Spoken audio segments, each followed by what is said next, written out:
guys! Welcome back. Ayan, medyo palubog na yung araw. So ito, lalabas na naman tayo. Tingnan nyo guys, kasi diba yung mukha ko medyo palubog na yung araw. Medyo hapon na siya, lumabas ako. Kasi ang gagawin ko ngayon guys is maghahatid na naman ako ng food dun sa mga alaga ko, sa mga pamangkin ko. So samahan nyo ko. So and then dun sa mga papi ko, maghahatid din ako. So, yun lang ang yung masishare ko sa inyo. Maghahatid lang ako doon sa mga papi ko ng pagkain kasi naubusan na sila ng food. So, ang gagawin ko today, bibili lang muna ako ng kahit konti ng food ng papi kasi may binibilhan kasi ako doon sa kabila na mas madami, mga 1 sack yun. So, ang bibilhin ko is, nangati yung mukha ko, sorry.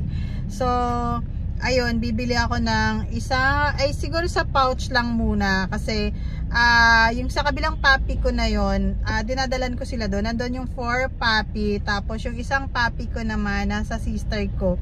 Yung isang papi ko naman nasa isang pamangkin ko. So parang hiniram muna nila kasi madami na. Tapos meron kasi ako mga newborn na papi. So yun lang muna yung gagawin natin guys.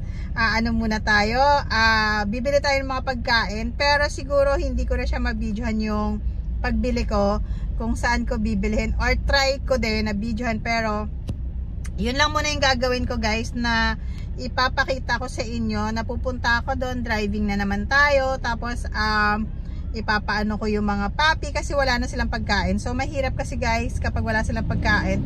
Tapos kapag ang papi kasi guys, kapag minsan kasi talaga mahirap sila pakainin kapag dry food lang. Lalo na kapag nakatikim na sila ng mga meat.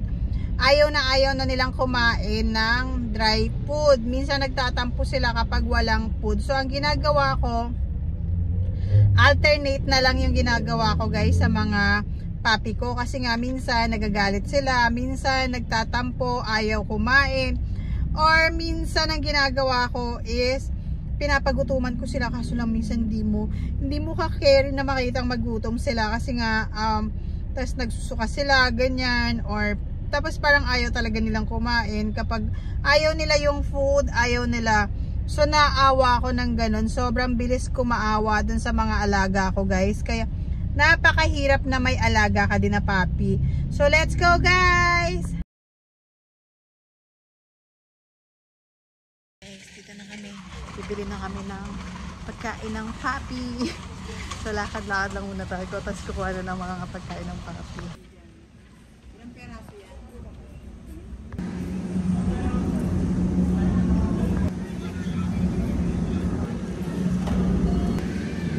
Ha?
Linisan.